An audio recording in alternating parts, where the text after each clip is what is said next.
let's read a little and then we'll get into it. So at the end of the Parsha, there's an enumeration of all the descendants of Esav.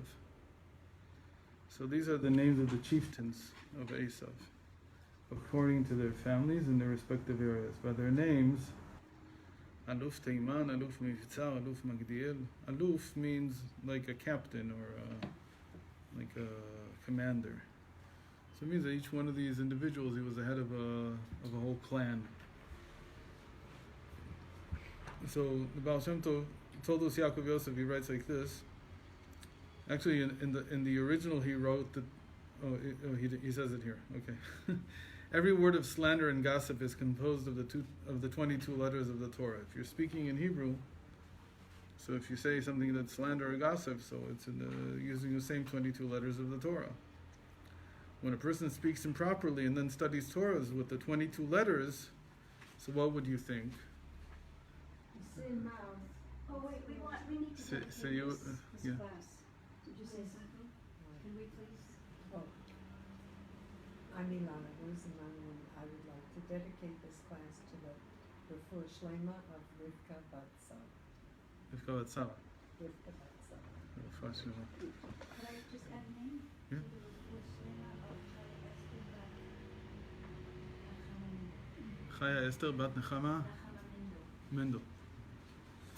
Refuah Shlema to them with all of our other brothers and sisters. So, you would normally think something like this. You would say, how could a mouth that also speaks Torah, how could it say slander and gossip? But the Baal Shem Tov goes in the other direction. And he says that when you then study Torah with the 22 letters, he elevates the letters of those improper words. So it's just a matter of reflecting. How do you reflect on what you just did? So if you say, what I just did is I took all my Torah learning and it's not worth anything because I spoke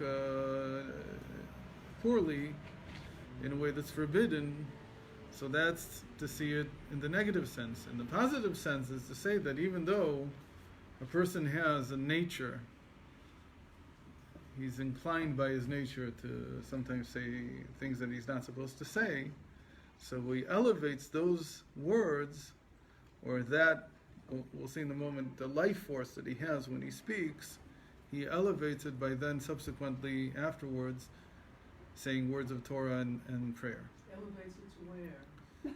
He elevates the life force that he used in order to say slander and gossip. He elevates it back. Is that tshuva? He brings it back. It's a tshuva. So when he does tshuva by learning Torah, Right. That the Torah that he learns afterwards, the same 22 letters, they serve to elevate everything. I mean, again, it's how you're going to order things, what your perspective is going to be. You could say it exactly the opposite. You spoke Torah, and then look at what you said. So what was all the Torah that you spoke worth? And the other way of looking at it, the way the Baal Shem Tov looks at it, which is the positive sense, which is, we said, you have a natural inclination to do things that are wrong. Hashem gave you a Torah to fix all of it.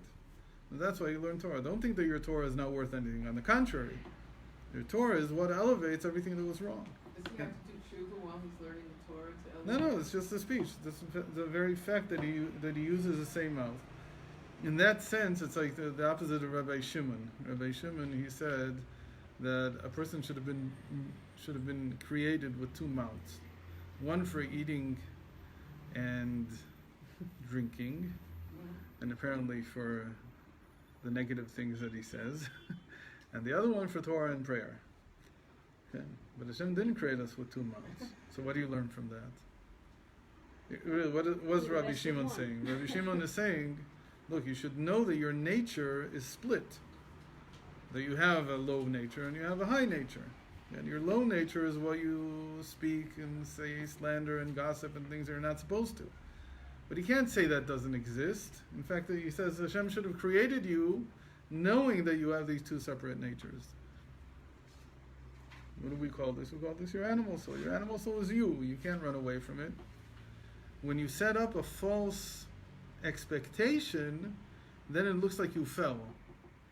But if you understand that the nature of a person is his animal soul, that's his natural self, and that's lowly, and that is prone to do everything wrong.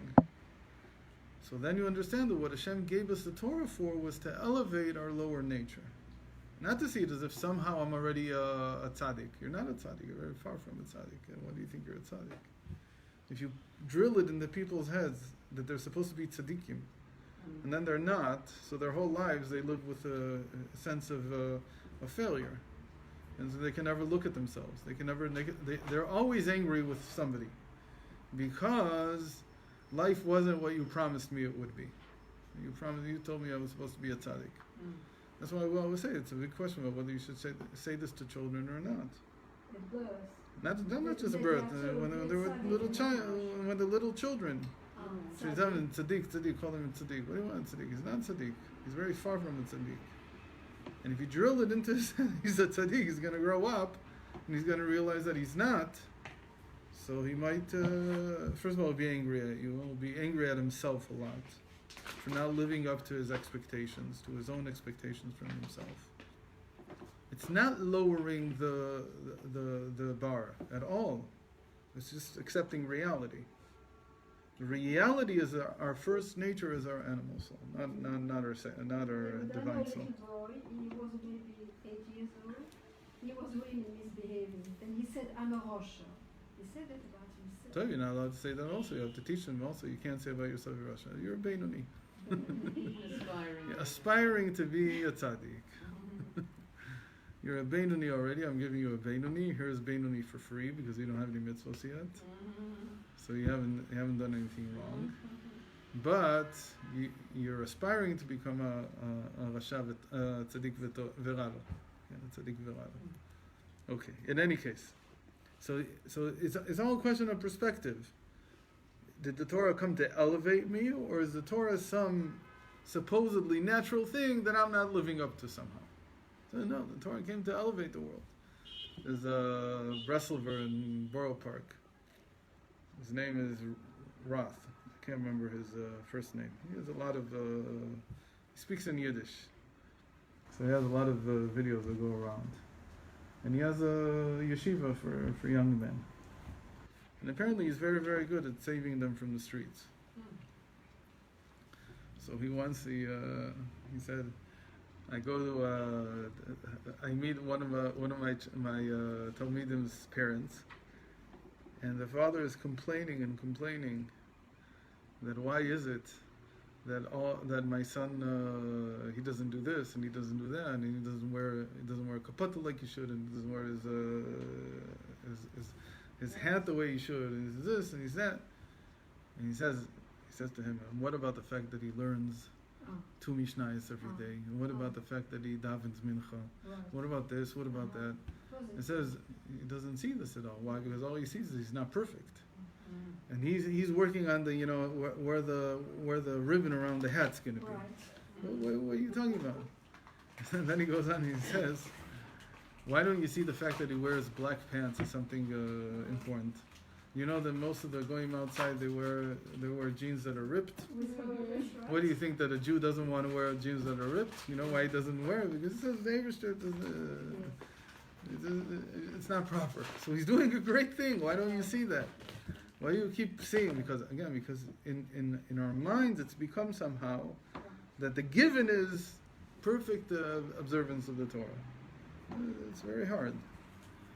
And so because of that, you can't see what's really happening. You can't see the good things that a person is. So says the Baal Shem Tov, even though a person speaks gossip and slander with the 22 letters, with the same 22 letters, and obviously it's not a good thing, it's a very bad thing, but when he then uses the same 22 letters to learn Torah, to daven, to say a bracha, so these things, they elevate his other words that he said with the same 22 letters.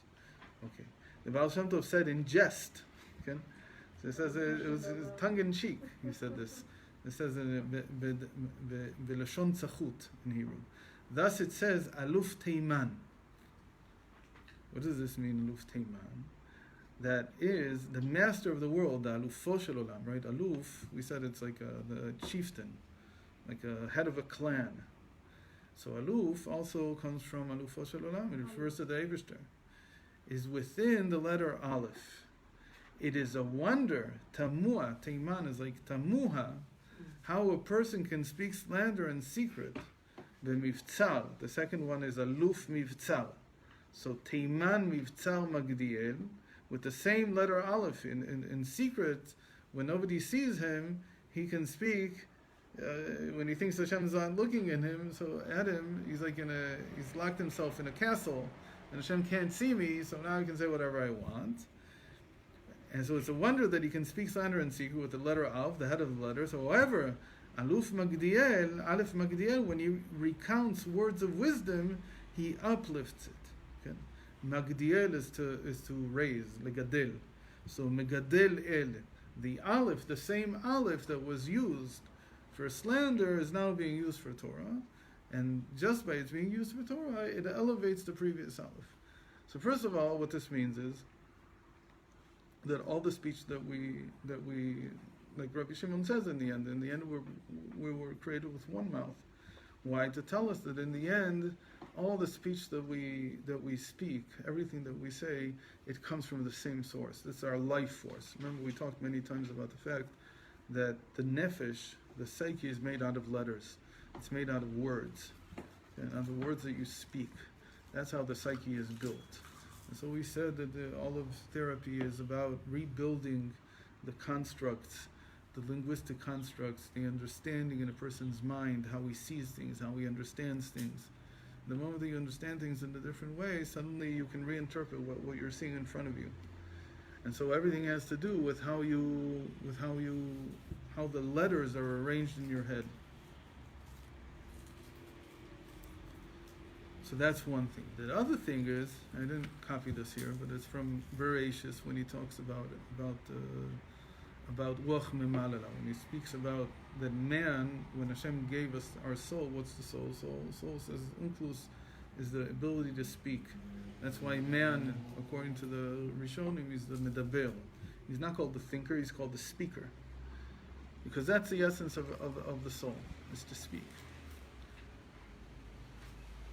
So about speech can be of two types. There's speech that drains you, and there is speech that enlivens you, that gives you life.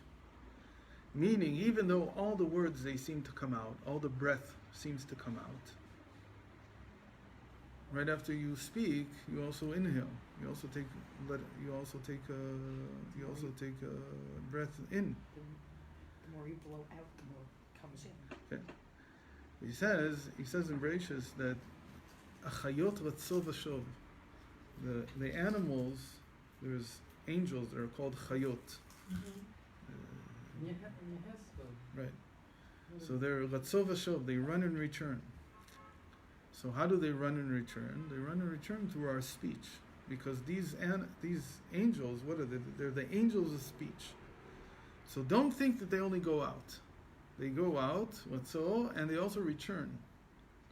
But that's only, one remes for this is Ratzov Vashov, run and return is equal to Torah. Remember, that's a very big gematria. Okay, Ratzov Vashov equals Torah. 611. Ratzov Vashov, run and return. So when a person is speaking holy words, so even though he's sending air out, he's sending his life force out, when it returns, it actually enlivens him. But when you speak negative things, so it's just ratzon. It just walks out. It doesn't come back in. You don't get anything for it. But he says, but when you speak words of Torah, so you gain back the life force that you lost. That's what it means, that you elevate it. That you get back all these letters that you lost. And you can make up for what you lost.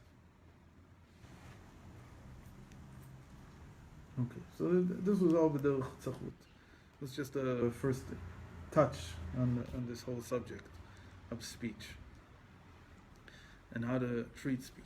Now he says like this: when a person has a good heart, studies Torah and prays, all his daily conversations concerning his physical needs though not idle chatter, become a garment for his holy words. So now he says there's something more than this. Before what we said is if you said something negative, so Torah and prayer, holy words, they have a way of rectifying it. And now he's saying there's also the neutral ground, as it were, the regular daily conversations. So what are they for? They're for preparing food, making parnasa, and talking to your children, and all these things that are just daily conversations. Not idle chatter, not nonsense, not dvarim b'teilim they're called, not stuff that's just nonsense, but things that you need to speak about during the day, but it's not holy. So then they become a garment for his holy words. They do much more. They give a garment for what he's going to be saying when he speaks holy words. Is that Sichas Chulin? Right, Sichat Chulin Shel Tamidei Chachamim. So if the person is involved in Torah, what he's doing is he's making it possible for his daily conversations to become a garment for holiness. They're not the holiness itself, they're just a garment for it. We'll see in a moment what that means. For both are made up of letters, it's all the same letters, and all the words are contingent. And contingent, what he means here, see if I can remember in Hebrew.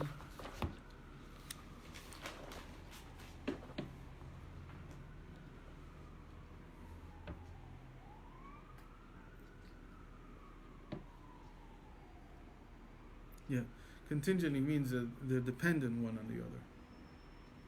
That all the worlds are tied together, they're all one in the end.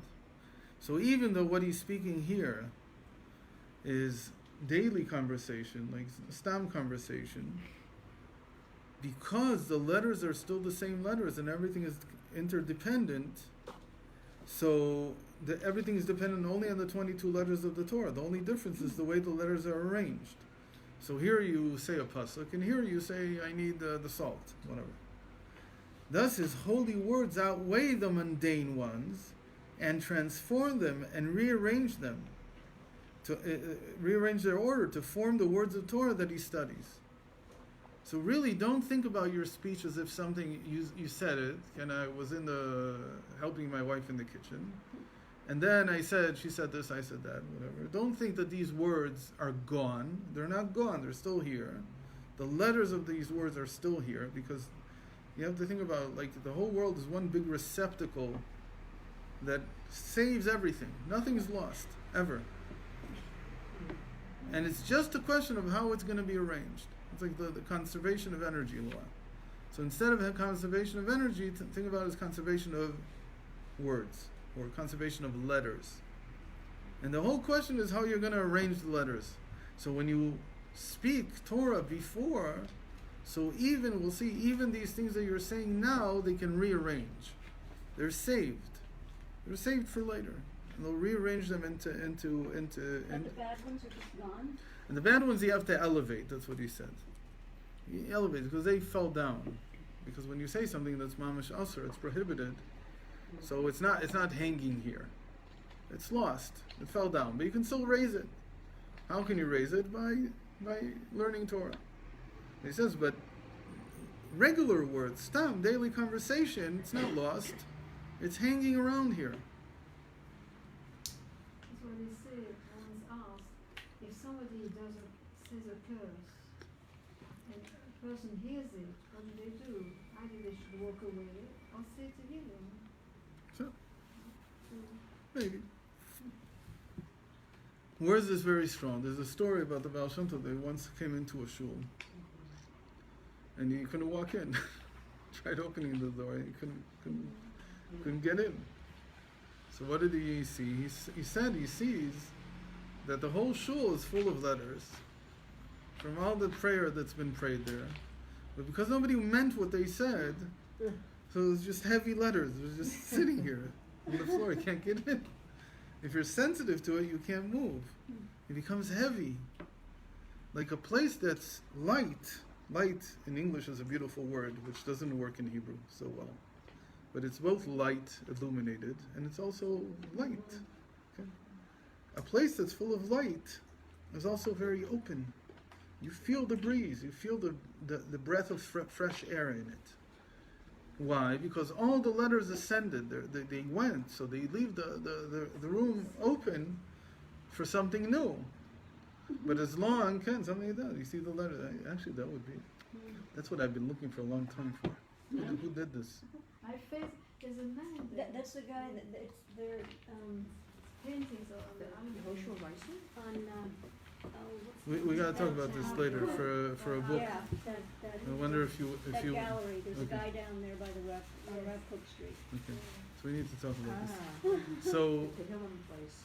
so it's a beautiful picture. I should probably show it so that people see what we're all impressed by. So I don't know if you can see it, but there's this beautiful picture of letters which are forming both a path below. Looks like sort of like it looks like the sea is splitting. And apart from the sea splitting, so there's all these letters that are ascending from the Shira. That's what it looks like, something like that, like the Shirat Hayam. That's what comes to my mind. I don't know what he meant.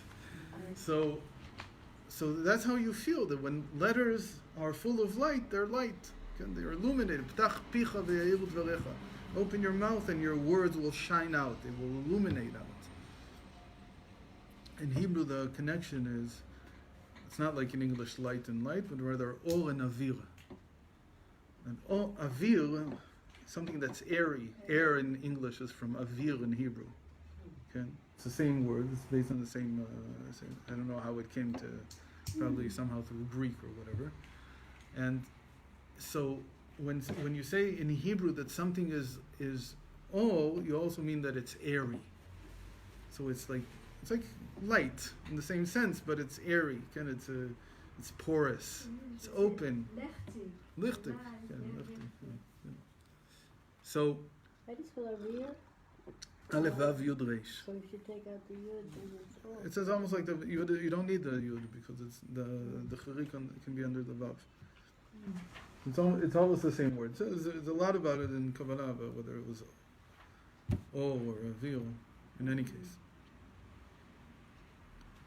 So why do we say all this? Because sometimes you go into a shul and you leave the davening very heavy. Very heavy. It's like, wow, that was... Why? Because it was heavy. Because people didn't... there's no kavanah. There's nothing illuminating the letters. There's no meaning in it. And so it's just like a regular conversation. So he says in regular conversations, they hang around. The house is full. It becomes full of these letters that never lifted. They don't have lift. They don't have enough weightlessness to move. You can remedy that by. And you remedy it by learning. So how do Chazal? Also, if you daven with kavana, that raises. Can. And then what the Baal Shem Tov did is he davened there once, and he opened all the windows, and he moved all the letters out so there would be room for new prayers. He said that even inhibited the other people from ever davening again. They couldn't daven in this place. It doesn't have to be. You have to when you daven. No, so the Baal Shem Tov is like a general soul, so he's an inclusive soul, so he can do it for more people than himself. But there's a halacha that you have to learn from Daniel, that you have to daven in a place that has windows. Right. And the windows don't necessarily have to be open, but they have to let light in. That's one of the connections between air and light. And they just you have to feel that the letters are airy, they're full of light, they're moving. But in daily conversation, the letters are heavy, so they sit like a fog near the ground. They can't lift themselves.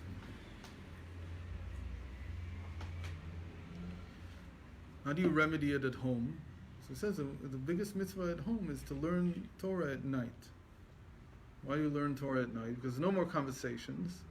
And the Torah clears everything. You open a window and you learn next to the window and everything goes out. Okay. If all this sounds a little fantastic, we'll see in a moment where he gets this from. Thus, his holy words outweigh, here is a beautiful way to say it. And they outweigh in the sense that they're lighter, not that they're heavier. Okay? They outweigh, in Hebrew it's, What's the word? In Hebrew, I They're don't going know. out the window and up? Good. It's like they bring air, they bring light into the letters that are stuck here. Like they fill them with helium. Think of the letters as three-dimensional objects that are just too heavy to move.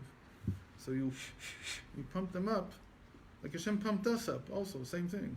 So is elevate the right word? So only words So, elevate? yeah, there's no, I don't know how he did it. He translated this. Eliezer Short translated. So I don't know. I don't see it in Hebrew at all. But it's a beautiful phrase in the end. It outweighs the mundane ones and transforms them and rearranges their order to form the words of Torah that he studies. These are not as great as the words of Torah themselves, but are like a garment for them. They become like a garment. This is like a person and his clothing. So this is the second level.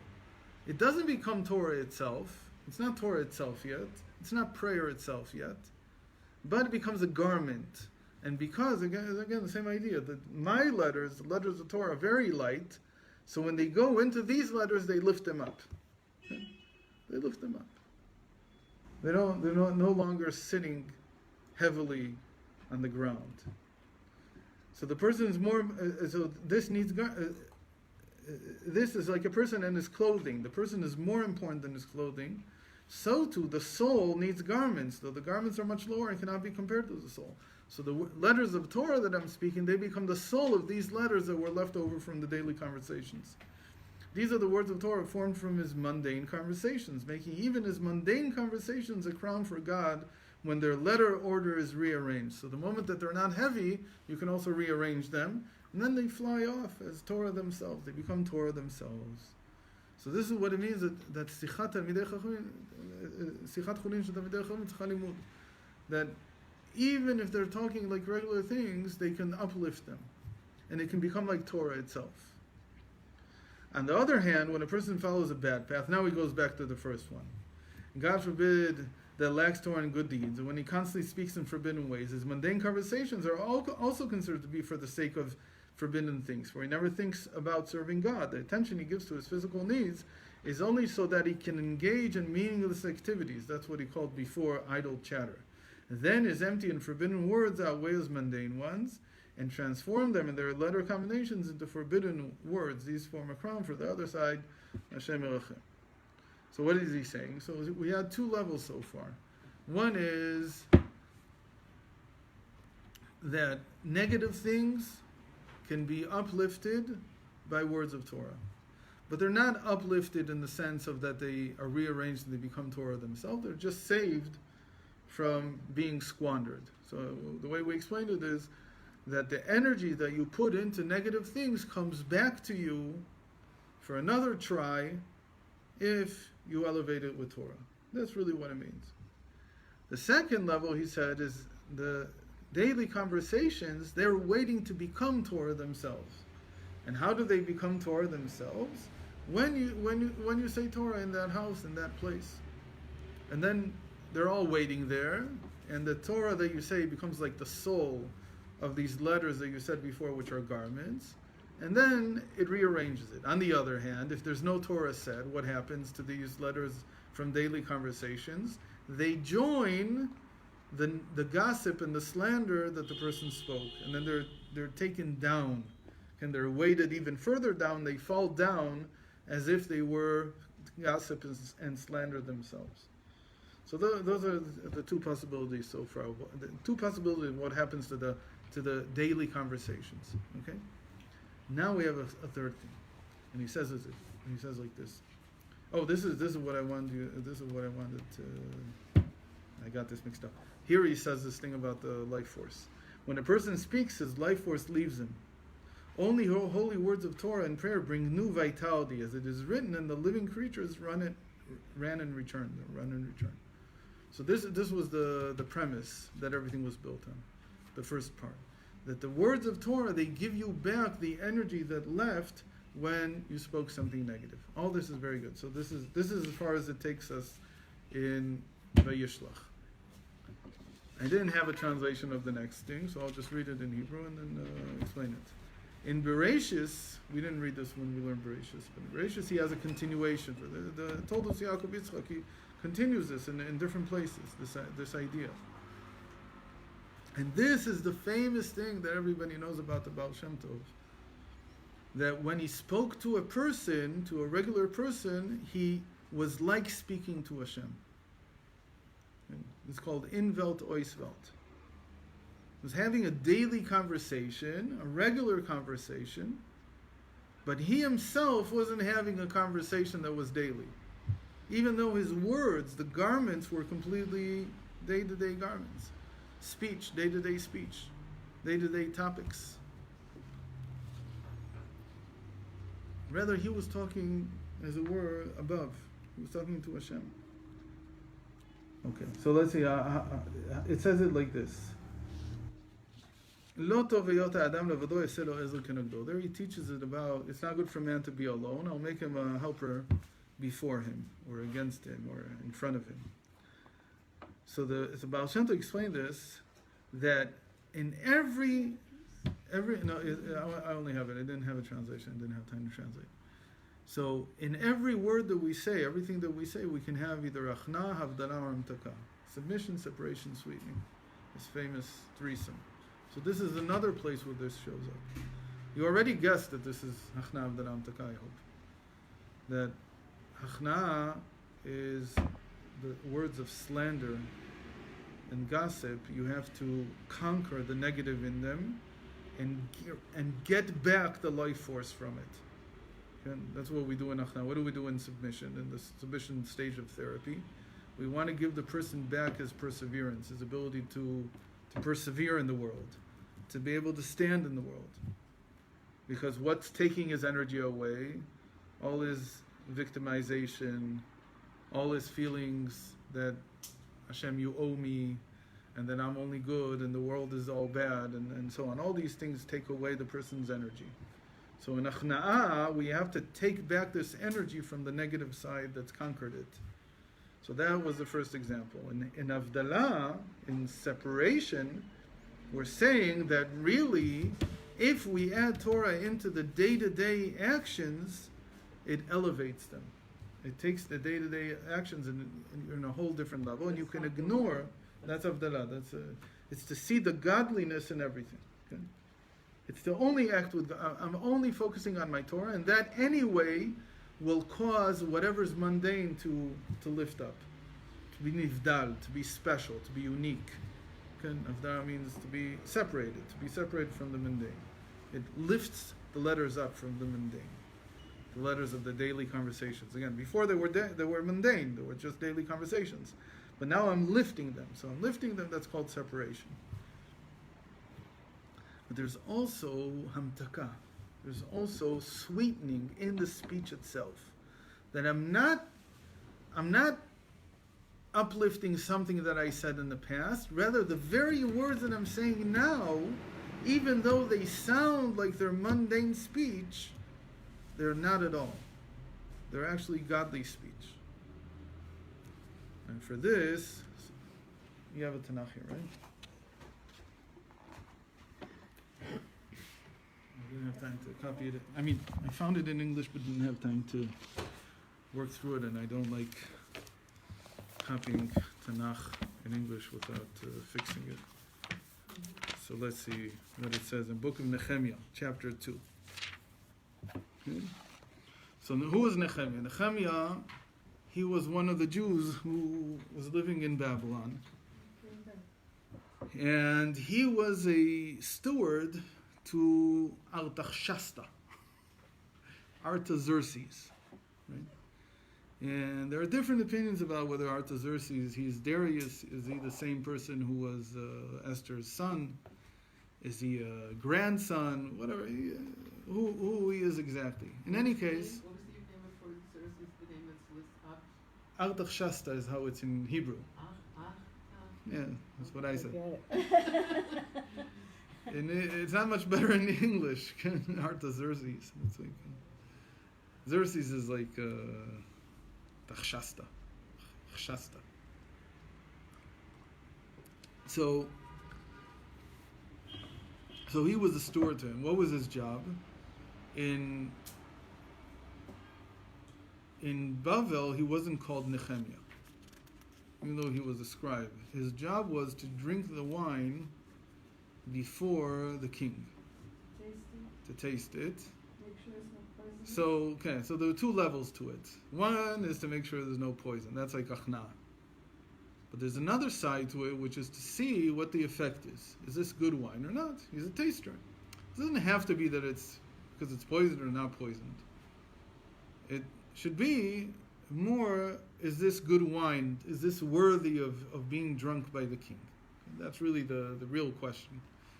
But the thing about whether it's poisonous or not, so obviously that's built into the story. And if there's poison, obviously the guy who tastes is going to die first. But the king wasn't worried about that. He was more worried about, he's my wine taster. Meaning he tells me, right, he uses all those fancy words, it's velvety with a chocolatey end and whatever. And the main thing was that you saw it on his face.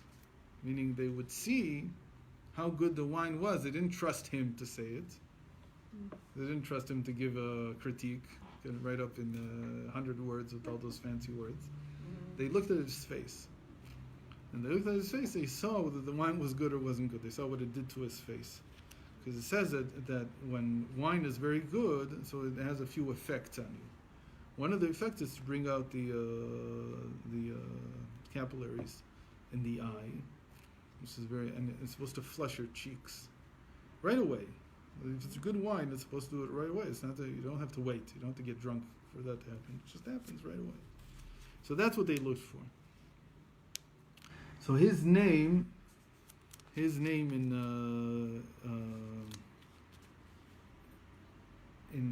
Aramaic was Hatir Shata. Hatir Shata. Chazal say, meaning Nehemiah was called Hatir Shata, and why was it called Hatir Shata? Because Hitiru lo shtiya, that he was permitted, he had a special psak that permitted him, because of his station, to drink from stam yeinam, from just regular goyish wine, even though this wasn't wine they didn't drink wine from an idol that wasn't drunk by the king, it wasn't seen to be fit. It was just regular wine, but we're not allowed to drink regular wine. So he had a special psak because of his station that he was allowed to drink the stam yain, wine that has no definition, but it wasn't made by Jews. In any case, so it happened in the month of Nisan of the 20th year of King Artaxerxes that wine was brought before him. I carried the wine and gave it to the king. I had never before appeared downcast in his presence. So the king said to me, why is your face downcast? You are not ill. This can only signify that there is evil in your heart. He became very frightened. So the Rashi explains what was the problem here, that he never just carried the wine to the king. The king would always see that he had drunk from it. But here he sees that nothing had happened to him, so he realizes he didn't drink from it. So he says, why didn't you drink from it? You didn't drink from it because it must be poisoned. And you know it. And that's why you didn't want to drink from it. So he's accusing him. So he became very frightened, he says. Why didn't he drink from it? I said to the king, may the king live forever.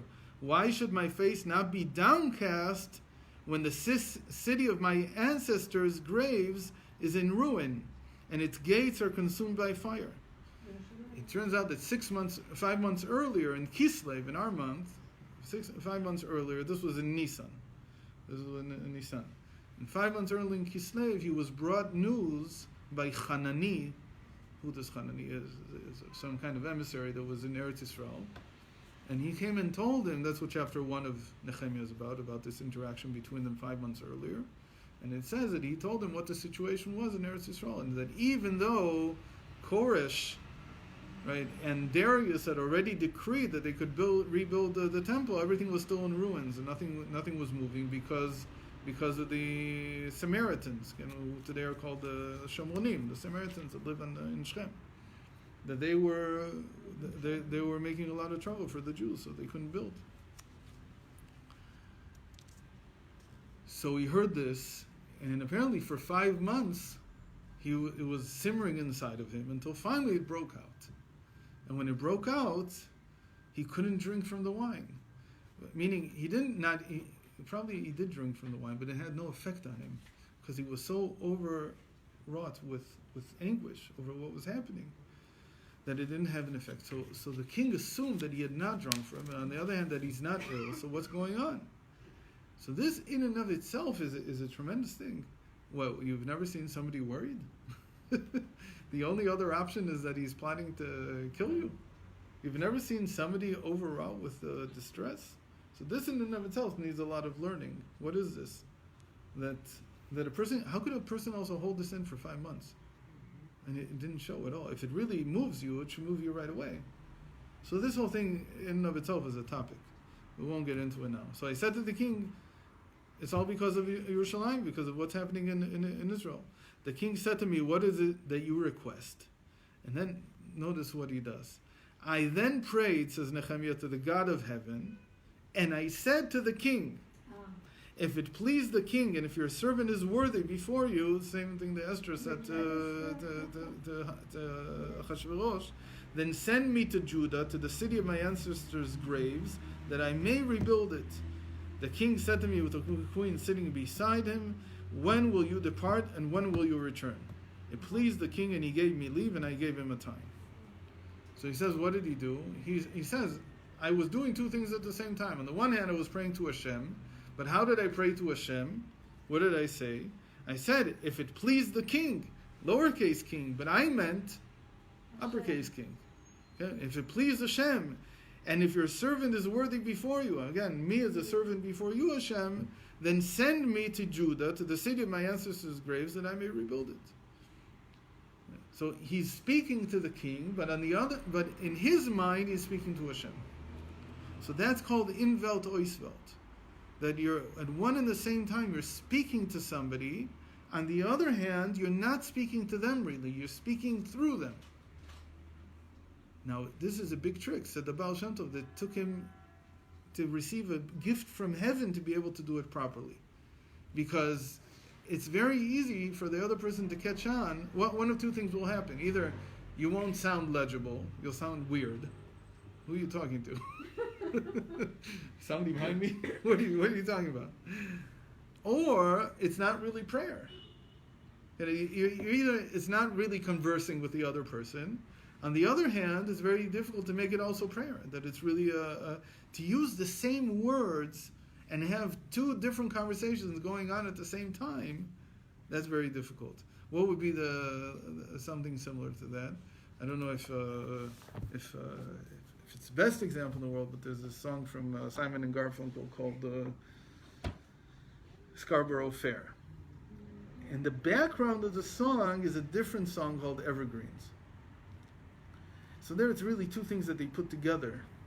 But can you do something, and in music you try to do that, you try to have the same motif doing two things at the same time. On one hand being the melody, on the other hand having a completely different conversation at the same time. And if you can do that, then you're a master musician, you're a master composer. Because it's like you're doing two things at the same time. So to do it in words is even harder. The same words, and I can understand them as being talking to the person in front of me. On the other hand, I'm talking to Hashem at the same time. So I wanted to read to you from a letter from the Baal Shem Tov, and I forgot it. There's a few letters. The one we know about is the famous one where he wrote to Gershon Kitov, his brother-in-law. But there's a few other letters that are accepted, that they're real letters. We don't have them in handwriting. That one we have in his handwriting. This one, the others we don't have in his handwriting. We just have copies of the text. And you can hear as he's writing to the person that he's talking to Hashem. It's almost when you suddenly know his secret, that at the same time that he's talking to you, to whoever he's addressing, he's also writing a letter to Hashem. It's suddenly these letters open up. That on the one hand he's saying something to the person, on the other hand he's asking something from Hashem at the same time. So it's like when a tzaddik gives a bracha to you, it sounds like he's giving you a bracha, before Hashem, it sounds like he's praying for it. And at the same time. So how does this work? So he says, "Shechaven bechol dibuch," and now I'm reading from the Hebrew that you don't have in English here, that there's hachna ve'avdala ve'amtaka. What is the amtaka? Again, this is a selo ezer kenegdo, that the person in front of me is helping me. He's there to assist me. How is he there to assist me? Because when he brings me his problem, or when he's talking to me, and he's telling me about, and I talk back to him, he's helping me find a new channel to Hashem that I didn't have before. That these conversations, and by the way, this is not just in therapy. It's not just when somebody comes to Baal Shem Tov, I have a problem. Really, it's in every single encounter that we have. And he ends with this, he says, "Va'ikar she'iten lev le'avin she'Hashem yitbarach b'kol makom." The main thing is to realize that Hashem is everywhere. When we say everywhere, we mean everywhere in all your dealings, b'chol asakav, in every interaction that you have. Im ken gam b'sipurei dvarim, even when somebody is just talking to you about mundane matters, יוכל להרגיש ענייני הבורא יתברך שמו כמו בלימודו ובתפילתו. You can feel that Hashem is talking, answering you just as much as if you were learning. So when you're learning, so you also have to feel that Hashem is teaching you. He's telling you what you need to know. But this can also be in every encounter, every verbal encounter that you have with somebody. That the very fact that you're talking to somebody is a channel of communication with Hashem. How is this possible? So the Toldos Yaakov Yosef, he also didn't find this translated, but it's a very simple concept. He at the end of his book of Toldos Yaakov Yosef, he has something called Shamati Mimuri.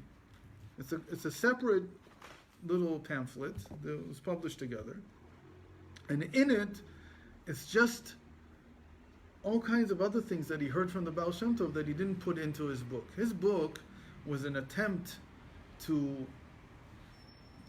enclose or to dress the Baal Shem Tov's spiritual understanding within regular Torah learning, regular learning of Talmud and Torah.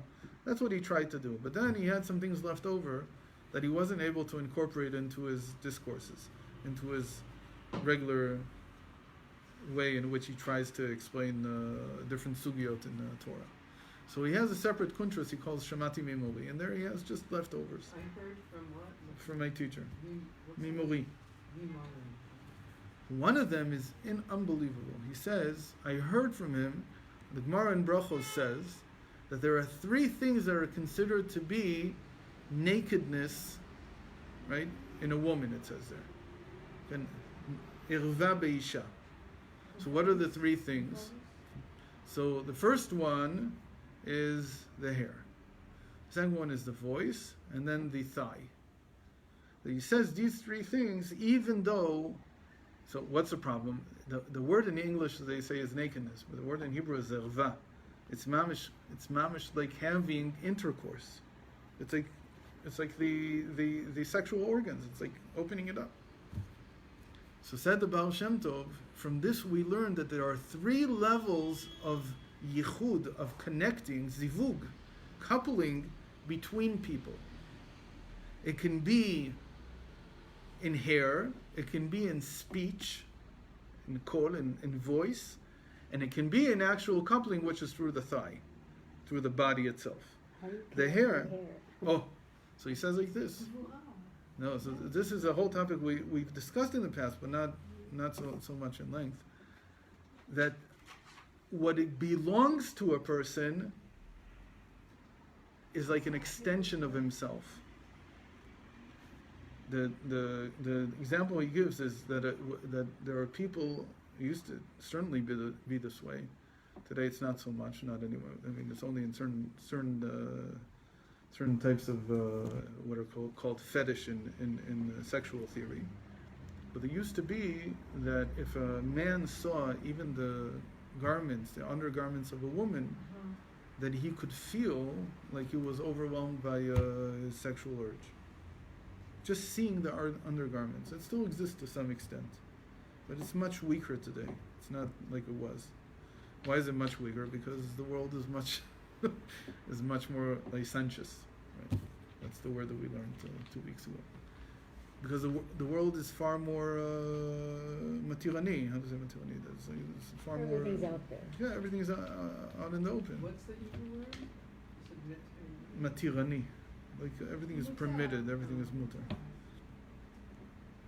But those are the objects that belong to somebody. So even if it's just close to where my procreation force is, so it carries it. So my articles, what belongs to me, carries some of my energy. So when you touch it, it causes a coupling. It's a zivug between the two people. So it says that's the one level. That's se'ar. That is demonstrated by the hair, which is it's not the part of the body. It's on the outside. It's not part of the body. It has no life in it. But it's like an addition to the body. But it's something. So that's one. The other one that's simple is the coupling itself. That's the thigh. But he says, what does it mean that the voice is a riva? That the voice is coupling. So for the Baal Shem Tov, again, this all you have to understand this all in the positive sense. That it means that when two people speak to one another, it's a form of coupling. It's a form of yichud, of zivug. Who used this the most? The Arizal, because he builds everything that he taught in Kabbalah was just for one thing. In the end, how to daven properly. And when you daven, you're creating the couplings between the different Partsufim in the world. But it's through the speech. So he never gives I don't remember that he gives a source for where he learned this from, but the Baal Shem Tov says it's from here. That se'ar be'isha erva, kol be'isha erva. Just the very fact that there's a sound between two people, the speaking, it itself is a coupling. It itself is union between the two. It's yichud, what we call yichud. So he says, Noda leba'alei bina, those who have understanding know, לעשות ייחוד גם בסיפורי דברים שעם חברו. When they're speaking, just having a regular conversation with a friend, they see it as a coupling in the higher worlds. They don't let it go by like this is just nothing. כמו ששמעתי ממורי, כל באישה ערווה. ולהסיר העצבות יפקח באיזה עסק ויהיה גם כן ייחוד. And even if you're just saying a joke, even if it's just a joke between two people, we learned about this. That the two badchim, the two jokers, two clowns, who uplifted people, they are part of the world to come. Why? Because they're connecting the person to Hashem. Because by laughter, by telling him the joke, by telling him something happy, so he's connected again. And he says, גם כשרואה דבר מכוער באדם, sorry, he added another piece here. He said, also when it's just a business dealing, some asik, some dealing that you have with somebody. The guy came up to me in the street today and cursed me. Oh, yes? Because I drove backwards and he thought I was going to hit him or something. No, truth was I really didn't see him, but it wasn't close even. So he walked by and he said all the beautiful Israeli words. So I had just read this. So I said, thank you very much. So I don't know if you heard me or not. He had earphones on. But what does it mean? I mean, Hashem wanted you to hear this. It's some asik with the guy. You have some asik with him. He said that itself is also a coupling. A yichud. I don't know what it means exactly. I'll find out later. And why laughter? How is that a Well, that helps everything. So is that we saw the lasirat ha'atzvut, that it removes, especially in this case, I could have just been upset. But you take it like that, like it's a yichud, and it removes all the pain that you might have from it, from that interaction. So it becomes like laughter.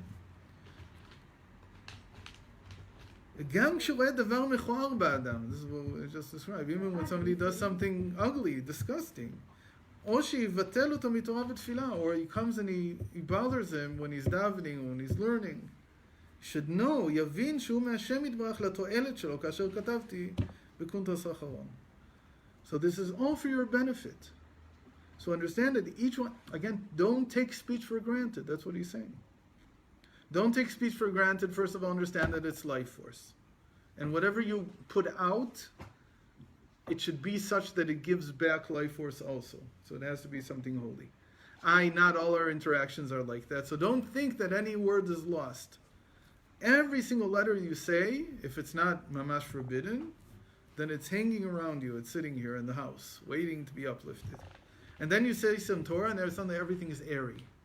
Everything is lifted up. It becomes illuminated, it becomes light, and it lifts up. And finally, he says, it's not only that you lift up that havdalah, it's also hamtaka. And hamtaka means that during the conversation itself, if you don't take it for granted, if you understand that the tongue is like the procreative organ, there's no difference between the two. In this case, this can also explain to us why we say today that women are not the women that they used to be. It's towards the end. Because the old women, they didn't have a mouth. They weren't allowed to speak. The women of yesteryear, they had no mouth. Who's the one who can't speak? Under the chuppah. The Kala, but it says, Rachel bifnei gozazeh ne'elama. That the Shechina can't speak when we're in Golus. Who's sick with the Golus? Zohar says, Shechintai mara begaluta. She's sick with the Golus. Who's carrying the Shechina? The women. So it says the whole time that you're in Golus, they can't speak. And now that you open their mouth, it says that in the future there will come out a river from the house of Shem. And on its side will grow this was just in the Daf Yomi 3 days ago. On its side will grow a tree, and that tree's leaves will be for a remedy. So how's the remedy in Hebrew? It's trufa. So Chazal say, matir pei limim, that it opens up the mouth of those who can't speak. But what does it mean to speak? To speak is to have a unification. Meaning, if before women were not able to, call it, have a unification with the world, it was because something was missing. But now that all the unification is done through the mouth anyway, and all the unification in the world now is through speech. It's much less through the physical. The physical is very weak. Again, think about it. How much was written 1,000 years ago? What we write in a day, they didn't write. Printing. It's not just printing; it's everything that we have. What we write, what the normal person writes today, even in his nonsense on his cell phone, is more than they probably wrote in a year. It's unbelievable. And we speak. How much do we speak? How much did they speak back then? Who could you speak to? Who did you speak to? There's no phones. It's only if it's right in front of you. Only if they're right in front of you. But now the interactions are so great, and all the couplings, all the unifications are all through our speech. So in that, there's no difference between men and women. On the contrary, who has more speech than the other? Women have 9 times as much as men. 9 parts as opposed to 1 part. So when it comes to unification through speech, the woman has the upper hand, not the male. And that's called matir pei ilmim, that she was silent until now, and now her voice begins to be heard because she doesn't conquer with her force, but rather with her words. It's what we call the pen is mightier than the sword. Right? It's the same image. So in Sefer Yetzirah it says that there's Brit HaLashon and Brit HaMa'or. There's the Brit, the covenant of the sexual covenant. There's also the covenant of the tongue. And the tongue itself is what couples in the world, what creates connection between people. And so when you have the power of speech, Malchus is speech, the feminine is speech. So then you have all the power that used to be only in the hands of men, because they were conquering in a different way. But now the conquering is done through the speech. It's much more powerful it's 9 times more powerful than conquering with your body. Right? It's called kol be'isha irva, but it's lema'aliyuta. It's a good thing. because with your voice you can couple with somebody, with your words. Okay? It's as if you attained a unification with somebody. And he says specifically the greatest unification is if you can keep in your mind that when you're talking to somebody, you're also talking to Hashem. So everything that Baal Shem Tov was able to do was with his mouth. So he would talk to a simple person, a simple yid, at the same time he was talking to Hashem, just like Nehemiah that we saw. He's talking to the king, but he means the real king. He's talking to a person, he's talking to Hashem at the same time. I guess so. Yeah. Every time she says a melech. Imal melech tov. Okay, so. Do you know that Celeste, her father?